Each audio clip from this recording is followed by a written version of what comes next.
मनासा में कांग्रेस प्रत्याशी नरेंद्र नाहटा की चुनाव कार्यालय की शुभारंभ अवसर पर हजारों की संख्या में उपस्थित कार्यकर्ताओं को संबोधित करते हुए जिला प्रभारी नूरी खान ने भाजपा सरकार पर गंभीर आरोप लगाए। कहा कि मामा की सरकार में गरीब मजलूमों पर काफी अत्याचार हुए हैं। प्रदेश में बेरोजगारी चरम पर है।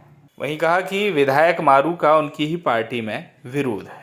और क्या कुछ कहा, आइए सुनाते हैं।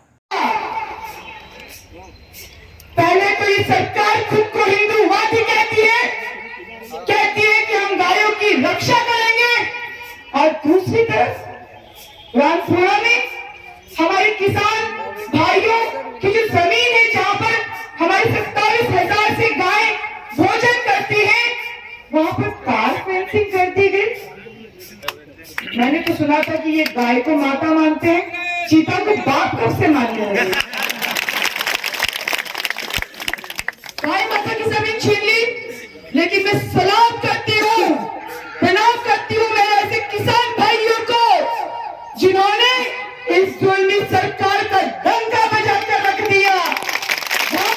विधायक और बड़े बड़े मंत्री कहा कि आशीर्वाद नहीं देंगे, किसानों को न्याय चाहिए। पर उस रात क्या हुआ? मध्य प्रदेश ने आंदोलन देखा, टूटी हुई गाड़ियां देखी, लेकिन वो घर जहां पर निर्दोष लोगों को पुलिस ने इस तरीके से उठाया जैसे वो गुंडे हैं, जैसे वो अपराधी हैं, उस परिवार के, हमारी बहनों की उस रात की हालत थी। वो रात रामपुरा के लिए, पठार के लिए काली रात थी। बहुत जुल्म, जो लोग नीमच में खरीदारी कर रहे थे उन्हें भी गिरफ्तार कर लिया गया। तो साथियों, आज नामांकन दाखिल हुआ है और अब इस भ्रष्टाचार का, इन गालियों का, ऐसे नेताओं का अब अंत होना चाहिए कि बताइए। ये किसानों की बात करते हैं, ये कहते हैं कि मैं किसान पुत्र हूं, लेकिन समर्थन मूल्य में हमारा किसान अनाज नहीं बेच पाता है, और अन्नदाता किसान मध्य प्रदेश में जहर खाकर सोने के लिए मजबूर है। क्यों? जनता ने जिताया, हराया, कांग्रेस ने टिकट नहीं दिया, लेकिन मनासा मुझसे कभी नहीं छूटा। पिछली बार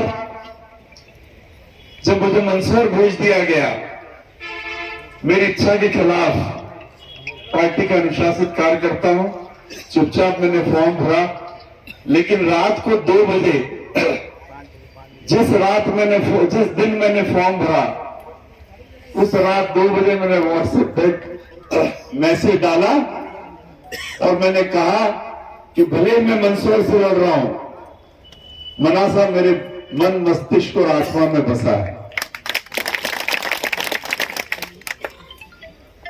और आज जो कुछ आप देख रही हैं, यहां आप ऐसा भी देख सकती हैं कि यहां दूसरी और तीसरी पीढ़ी के लोग, पिताजी भी हैं और बेटा भी उनके साथ है। मैं गांव में जाता हूं, 3-3 पीढ़ियां एक साथ मुझसे मिलती हैं, और कड़ी में गया तो वहां तो चौथी पीढ़ी को मुझसे मिला रहे थे। ये रिश्ते हैं,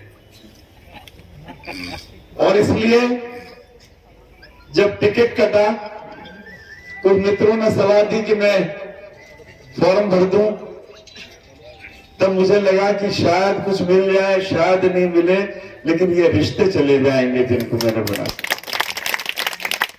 और कोई दुख दर्द नहीं हुआ कि कांग्रेस ने क्या किया, लेकिन मन में ये खुशी है कि 20 साल इन लोगों ने इंतजार किया कि एक रोज नरेंद्र नाहटा के चुनावी कार्यालय के उद्घाटन से मालूम।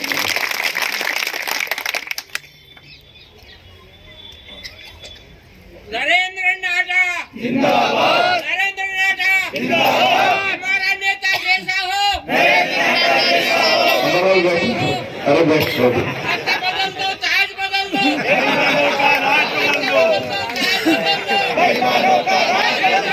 अरे वो बोला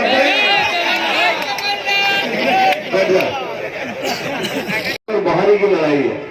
स्थानीय और बाहरी का मुद्दा है। स्थानीय और बाहरी का मुद्दा है ना? मंसूर की लड़ाई है, है कि मंसूर की लड़ाई ही बोल रहे थे। मंसूर हाँ रामपुरा और मनासा की लड़ाई है, नाटा जी रामपुरा के खास। ये मीडिया वाले आते हैं कहते बाहरी, तो मैं बोलूं उसके पहले तो पीछे खड़े लोग बोलने लगते हैं ये बाहरी है। माधव भैया, मुझे आपकी भाषा तो नहीं आती, ढीला ढाला आदमी हूं, लेकिन 1985 में मैं पहला चुनाव लड़ा पटवा जी के सामने। 1990 में मैं लड़ा जी के सामने लड़ा। मैं बाहरी था, वो स्थानीय थे। माधव भैया आप कहाँ थे? आप स्थानीय के साथ थे क्या? नहीं, 1993 आया, 1993 आया, ये बाहरी फिर जीत भी गया और मंत्री भी बन गया। आप कहाँ थे? बाहरी के साथ। मनासा से शब्बीर हुसैन की रिपोर्ट।